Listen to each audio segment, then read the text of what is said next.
Assalamualaikum warahmatullahi wabarakatuh. Bismillah, alhamdulillah, wassalatu wassalamu ala rasulillah Sayyidina Maulana Muhammad ibn Abdillah wa ala alihi wa sahbihi wa mawala. Amma ba'd, muslimin muslimat, para pemirsa, para penonton, bil khusus jamaah Masjid Al-Muttaqin, semoga anda sekeluarga senantiasa dalam keadaan sehat walafiat. Amin ya rabbal alamin. Sama-sama kita panjatkan puji kesyukuran kita kehadirat Allah Subhanahu wa taala atas segala karunia-Nya, kesehatan dan kesempatan yang Allah berikan kepada kita, sehingga pada malam hari ini dapat kita mulakan kembali pengajian kitab Nasaihul Ibad, nasihat agama kepada calon penghuni syurga, karya Imam An-Nawawi, yang kita telah masuk pada nasihat yang ada 10 perkara, bagian yang ke-12. Ya. 10 perkara, bagian yang ke-12. Bagi jamaah Al-Muttaqin yang memegang kitabnya, sila buka muka surah 409. 409 insyaAllah. Sebelumnya sama-sama kita baca suratul Fatihah. Semoga Allah Subhanahu wa taala senantiasa merahmati kita, senantiasa menjaga kita dan anak cucu kita dari perkara-perkara yang tidak kita inginkan, dan senantiasa kita dan anak cucu kita diberikan kekuatan dalam menjalani ibadah kepada Allah Subhanahu wa taala, dan mudah-mudahan kita serta anak cucu kita dijauhkan daripada wabak COVID-19, serta saudara-saudara kita yang terjangkiti COVID-19 semoga diberikan kesehatan dan kesembuhan.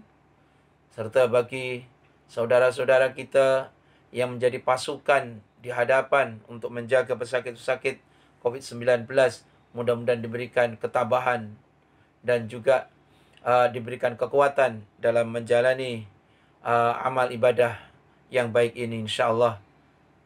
Dan semoga Allah Subhanahu wa taala akan mengangkat COVID-19 ini dengan segera, khususnya dari Singapura dan secara umumnya dari seluruh dunia insyaAllah. Ala diniyah syafaati Rasulullah sallallahu alaihi wasallam wa khususan mu'alif hadzal kitab. Nafa'ana Allahu bihi wa bi ulumihi wa bi asrari bid darain amin. Sya'ulillah lahumul Fatihah.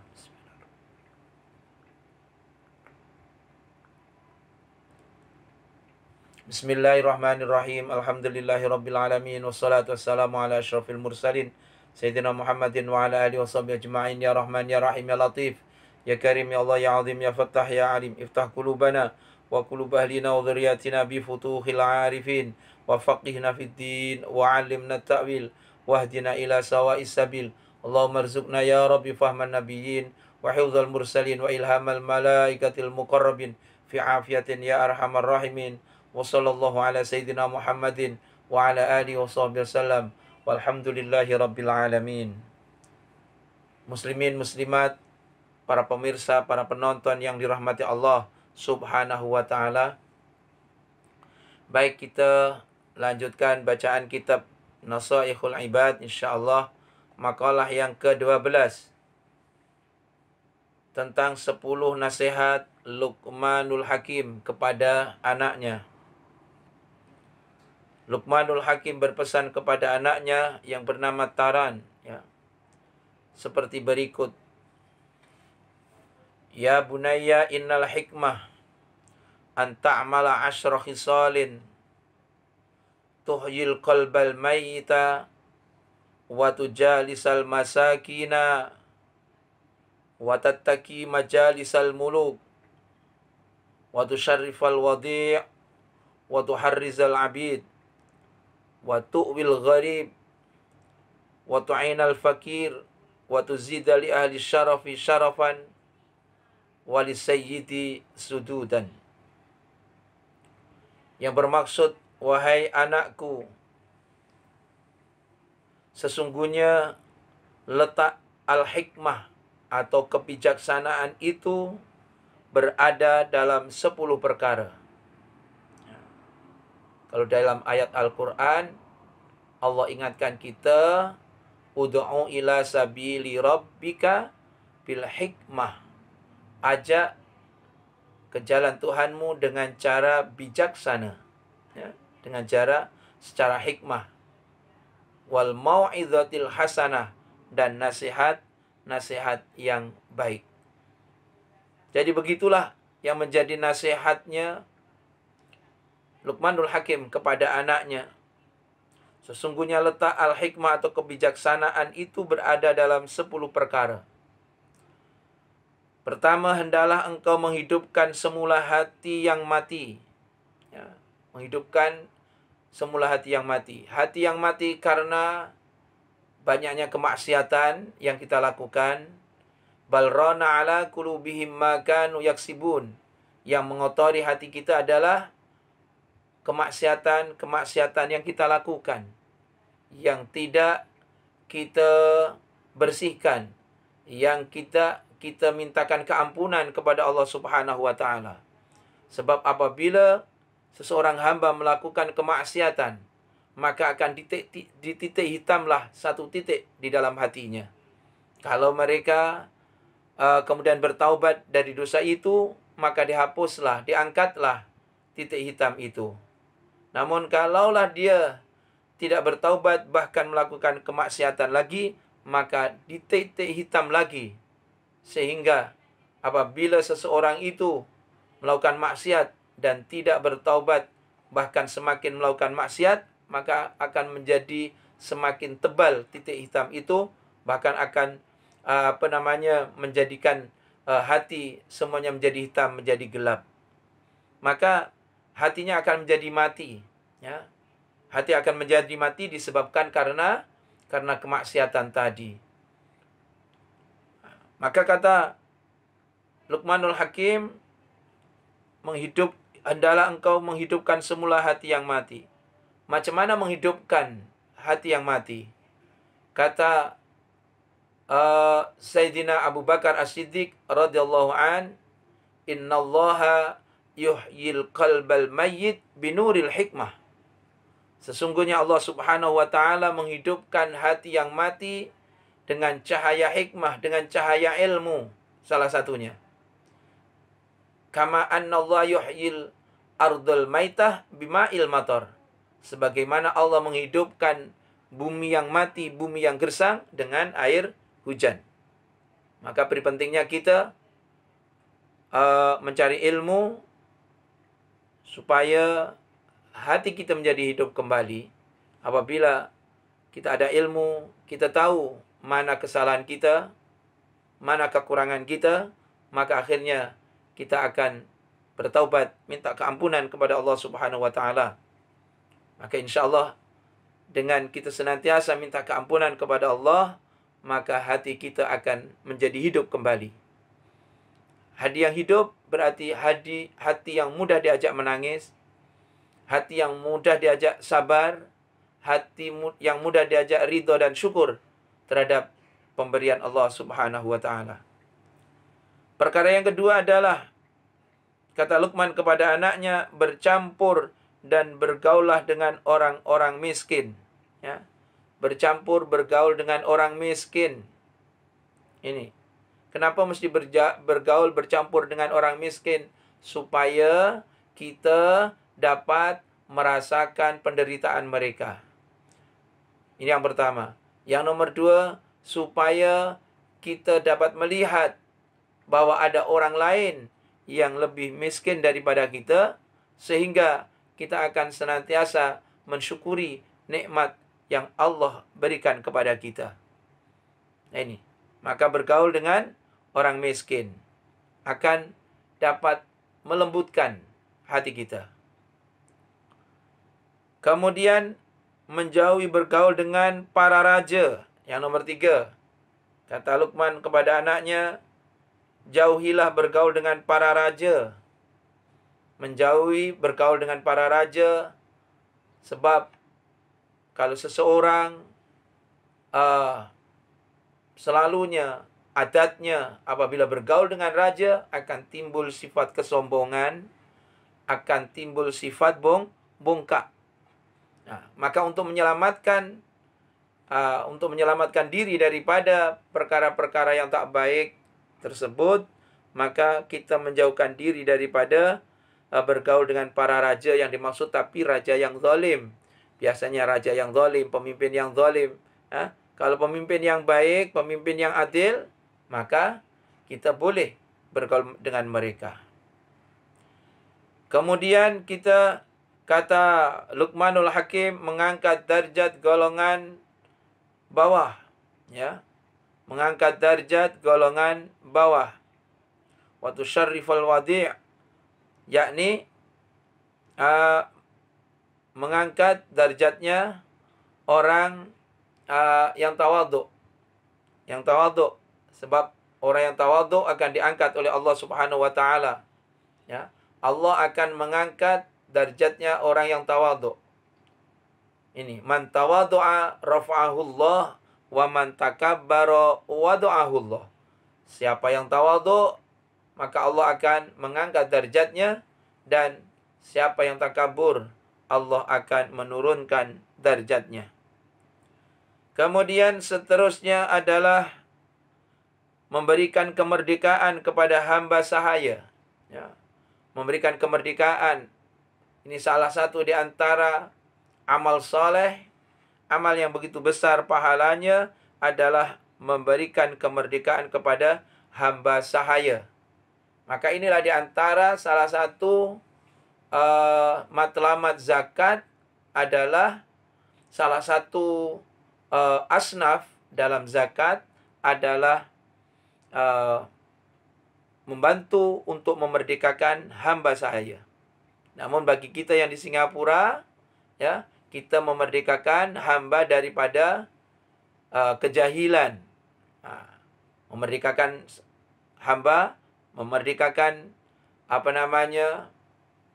anak cucu Nabi Adam ini, ya, anak keturunan Nabiullah Adam alaihissalam dari kejahilan agama. Maka di sanalah asnaf rikob, ya, yang diterapkan di Singapura, memberikan bantuan kepada mereka yang meneruskan pengajian di peringkat university, di Al-Azhar dan lain sebagainya. Ini. Baik, kemudian melindungi orang-orang asing. Ya. Wa tu'wil gharib, melindungi, menjaga orang asing. Melindungi berarti melindungi dari perkara yang membahayakan. Ini termasuk orang asing yang dimaksud di sini berarti adalah ibni sabil. Nah, ini orang yang dalam perjalanan, bukan orang tempatan. Melindungi berarti memberikan bantuan, memberikan keperluan kepada mereka, ya. Dan itu juga salah satu yang diterapkan dalam pembagian zakat, yaitu memberikan zakat kepada asnaf ibnu sabil. Kemudian selanjutnya adalah menolong orang-orang fakir, ya, menolong orang-orang fakir. Nah, ini juga salah satu asnaf dalam zakat, memberikan zakat kepada orang-orang fakir, orang-orang yang memerlukan. Ini. Jadi sama ada menerusi zakat ataupun menerusi infak, ya, kepada mereka-mereka yang memerlukan. Kemudian meningkatkan kemuliaan orang-orang yang mulia. Ya.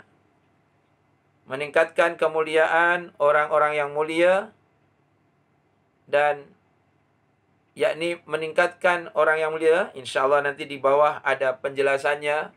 Menghormati orang yang mulia berarti menempatkan seseorang pada kedudukannya, ya. Menempatkan seseorang pada kedudukannya. Kemudian yang terakhir adalah hendaknya pula memperkuat kepemimpinan si pemimpin. Memperkuat kepemimpinan si pemimpin. Dengan arti kata caranya macam mana? Mentaati peraturannya, memberikan sokongan. Nah, ini termasuk ad-dinun nasihah. Agama adalah nasihat. Salah satu agama nasihat bagi pemimpin kaum muslimin.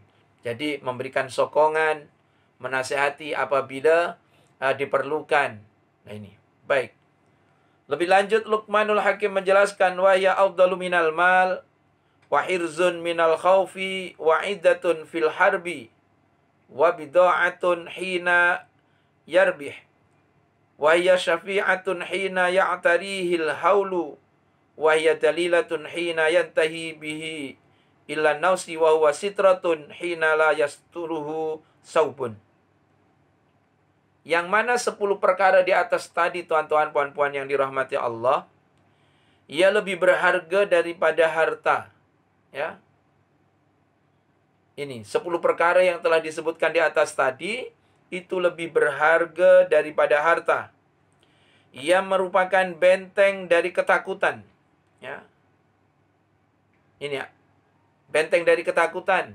Jadi, insya Allah, dengan kita memuliakan golongan-golongan yang di atas tadi, atau kita mengamalkan 10 perkara yang dinasihatkan oleh Luqman kepada anaknya tadi, maka kita akan terselamat, ya, dijauhkan daripada ketakutan. Dan juga perlengkapan dalam peperangan, dengan arti kata perlengkapan bukan berarti kita bawa senjata, tidak, ya. Bantuan dari Allah Subhanahu wa taala. Sebab apabila kita senantiasa dalam menolong hamba-hamba Allah, saudara-saudara kita, maka kita akan mendapatkan bantuan daripada Allah. Allahu fi aunil abadi ma kana al-abadu fi auni akhi. Ya, Allah Subhanahu wa taala akan senantiasa menolong hambanya selagi mana hambanya itu menolong saudaranya. Kemudian juga merupakan dagangan dikala beruntung. Dengan arti kata, perkara-perkara yang disebutkan 10 perkara tadi, dia akan mendatangkan kebaikan, akan mendatangkan keberuntungan. Sama ada keberuntungan di dunia, ataupun juga bahkan keberuntungan di akhirat. Nah ini. Jadi keberuntungan di dunia dan juga keberuntungan di akhirat. Contoh, salah satu adalah menolong orang fakir. Ini termasuk menginfakkan hartanya di jalan Allah. Ya, ini salah satunya adalah menginfakkan hartanya diberikan kepada fakir miskin yang memerlukan tadi. Baik, kemudian ia menjadi dalil pegangan dikala nyawa direnggut kematian. Ya. Maaf. 10 itu pula yang dapat menolong dikala ditimpa kesibukan. Ya. Jadi apabila ada kesusahan, maka 10 perkara itu akan menjadikan kita menjadi apa? Penolong, dengan arti kata akan memberikan ketenangan, ketentraman dalam hati. Ya. Apabila kita sering membantu orang, kalau datanglah kesusahan, maka orang pun akan membantu kita. Allah akan membantu kita. Nah ini. Jadi, siapa yang senantiasa ingat kepada Allah dalam keadaan dia senang, ya, maka Allah akan ingat dia dalam keadaan dia susah. Ya, dalam keadaan senang, kita ingat kepada fakir miskin, orang-orang yang memerlukan, misalkan, maka insya Allah dalam keadaan kita kesusahan, Allah akan ingat kita, ya, Allah akan membantu kita. Baik. Ia juga menjadi dalil pegangan dikala nyawa direnggut kematian. Nah, ini termasuk insya Allah orang-orang yang mengamalkan perkara-perkara di atas 10 perkara itu akan selamat, ya, akan diambil oleh Allah saat keluarnya nyawa dalam keadaan husnul khatimah. Sebab apa? Banyak amal ibadahnya, ya. Dia memiliki akhlak yang baik, dia memiliki hati yang bersih. Nah, tadi itu, hati yang hidup, ya. Dia senantiasa memuliakan orang lain, membantu orang lain dengan istiqomah. Ini.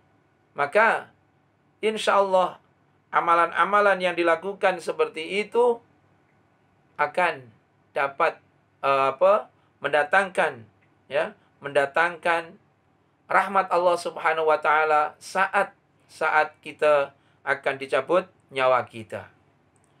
Ia merupakan penutup di saat kain tidak mampu menutupinya. Dengan arti kata, perbuatan-perbuatan tadi akan menutup kekurangan-kekurangan kita. Akan menutup aib kita. Ya, nanti di akhirat Allah akan menutup aib kita. Allah akan menutup kekurangan kita, sama ada sewaktu kita masih di dunia ataupun di akhirat. Sebab kita kasih sayang kepada orang lain, ya. Kita senantiasa membantu orang lain. Kemudian kita menjaga hati kita, memuliakan tetamu, dan lain sebagainya. Sedangkan itu semua adalah merupakan amalan-amalan kebajikan. Insya Allah dengan amalan-amalan itu, ya, Allah Subhanahu wa taala akan menutup aib-aib kita kelak. Meningkatkan kemuliaan orang mulia dilakukan dengan cara bersikap hormat dan ramah kepadanya. Jadi dalam nasihat Luqmanul Hakim tadi, salah satunya adalah memuliakan orang yang mulia. Macam mana caranya memuliakan orang yang mulia? Salah satunya adalah dengan menghormat mereka, dengan menempatkan pada kedudukan mereka. Nah ini. Manakala memperkuat kepemimpinan dapat dilakukan dengan mentaati dan memuliakannya. Ya. Pengertian kita menguatkan kepemimpinan seseorang, dan kita tahu pemimpin itu adalah pemimpin yang adil, pemimpin yang baik, maka kita memberikan sokongan. Ya. Kita memperkuat kepemimpinannya dengan mentaati, mentaati mereka dengan melaksanakan undang-undang yang telah ditentukan oleh mereka. Sebab kita tahu dia pemimpin yang baik, ya, maka kita mengikutinya. Ya, sebab tidak ada makna apabila sebuah undang-undang tanpa adanya ketaatan. Nah ini, maka apabila kita sudah ada kepemimpinan, dan kepemimpinan itu kepemimpinan yang adil, maka perlu kita taati. Baik. Kemudian tuan-tuan puan-puan yang dirahmati Allah Subhanahu wa taala. Selanjutnya dalam kitab diterangkan, dikisahkan bahwa Al-Kisai dan Az-Zaidi berada di sisi rumah Ar-Rasyidi. Kemudian Al-Kisai sholat maghrib, ya, dia menjadi imam. Ketika membaca surah Al-Kafirun, dia merasa gemetar. Ya, dia merasa gemetar. Setelah mengucap salam, Az-Zaidi berkata, qari ahli Kufah gementar karena baca surah Al-Kafirun. Ya, yakni disindir. Nah ini, disindir oleh Az-Zaidi. Ya, qari Kufah membaca Al-Kafirun gementar. Namun ketika salat Isya pula, Az-Zaidi menjadi imam. Jadi gantian. Waktu sholat maghrib, Al-Kisai jadi imam. Tapi saat membaca Al-Kafirun, dia gementar. Maka, macam disindir oleh Az-Zaidi. Qari yang hebat, gementar baca Al-Kafirun. Namun pada sholat, gilirannya waktu sholat Isya, Az-Zaidi menjadi imam. Dia merasa gementar ketika membaca surah Al-Fatihah. Ya. Jadi sekarang, Az-Zaidi pula, saat baca suratul Fatihah dia gementar. Ya. Maka setelah salam Al-Kisai bersyair dalam Bahar Tawil. Ya. Jadi apabila saling mengingatkan, saling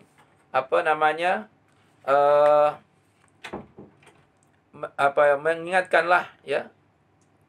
Al-Kisai mengingatkan kepada Az-Zaidi dengan Bahar Tawil.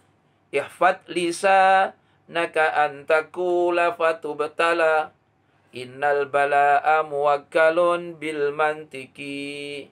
Yang bermaksud, jagalah lisanmu dari ucapan, karena kamu akan menerima bencana. Ya, sesungguhnya bencana itu bersumber dari lisan.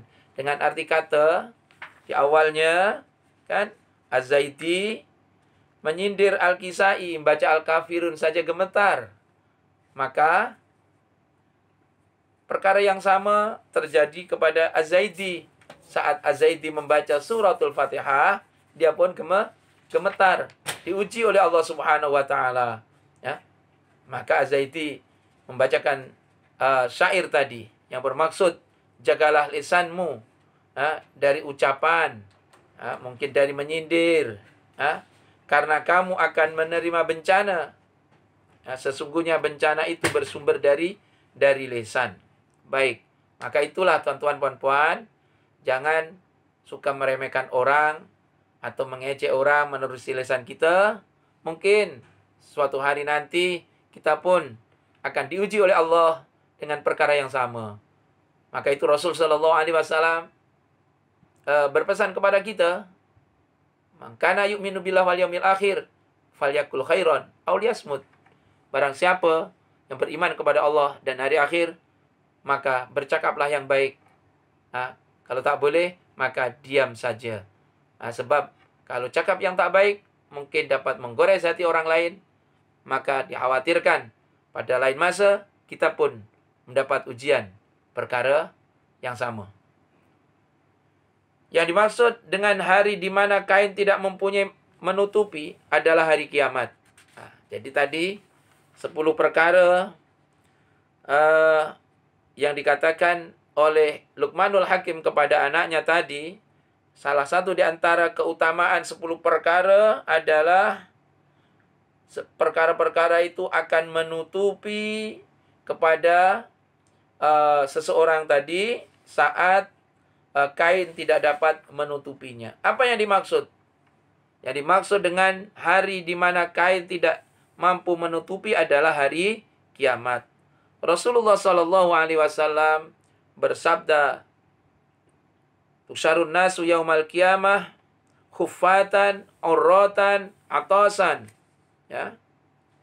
Sukara hiyara min ahwali yaumil qiyamah la ya'lamur rajulu bil mar'ah wa la ta'lamul mar'atu bir rajul.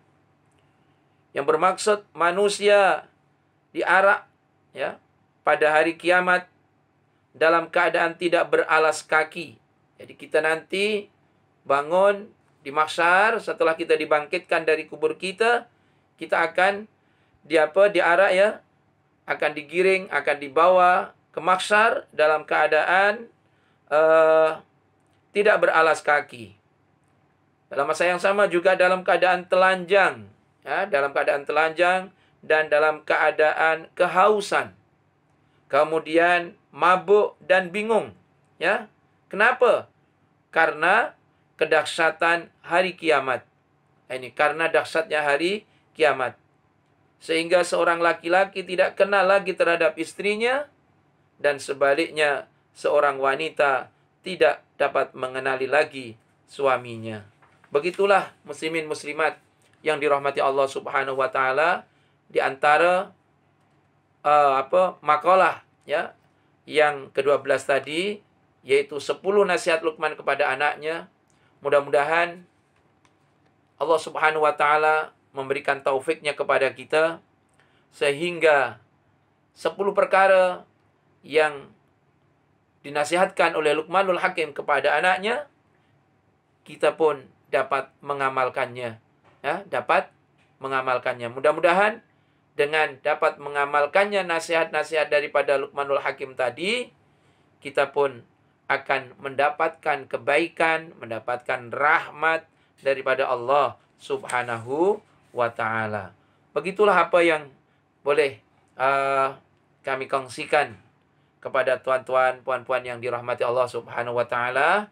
Insyaallah akan kita sambung pada minggu hadapan berhubung kait dengan kisah Luqman ini, menerusi surah Luqman, menerusi surah Luqman, yaitu nasihat-nasihat Luqmanul Hakim kepada anaknya, sebagaimana yang dirakamkan oleh Allah Subhanahu wa taala dalam surah Luqman ayat 12 hingga ke-19. Semoga kita diberikan panjang umur, dapat bertemu kembali pada minggu yang akan datang insyaallah. Amin. Amin ya rabbal alamin. Bismillahirrahmanirrahim. Alhamdulillahirabbil alamin. Wassalatu wassalamu ala asyrofil mursalin sayyidina Muhammadin wa ala alihi washabihi ajmain.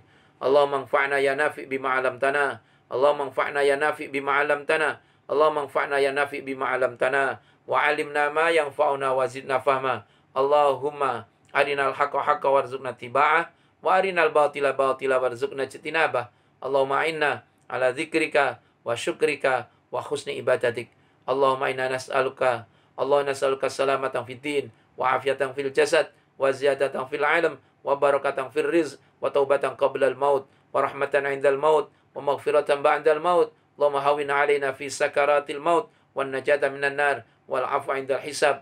Allahumma ja'alna wa auladana wa dhurriyyatina min ibadikas salihin min ahlil ilmi wa ahlil khair wa la taj'alna wa iyyahum min ahlil syarri wa ahlid dhair. Allahumma hdina wa iyyahum siratal mustaqim siratal ladzina an'amta 'alaihim minan nabiyyin wasiddiqin wasyuhada wassalihin wa hasuna ulaika rafiqa bi rahmatika ya arhamar rahimin. Allahumma adfa' 'anna al-ghala wal waba wal bala waz zalazila wal mihan ma dhahara minha wa ma batan min baladina hadha khassa wa an sa'iril buldani 'amah innaka 'ala kulli syai'in qadir. Wa sallallahu ala sayyidina Muhammadin nabil ummi asy-syafil musyaffa' wa ala alihi washabihi wasallam. Walhamdulillahirabbil alamin. Hadza wal 'afwu minkum. Kurang lebihnya mohon maaf yang sebesar-besarnya. Wabillahi taufik wal hidayah. Wassalamualaikum warahmatullahi wabarakatuh. Terima kasih.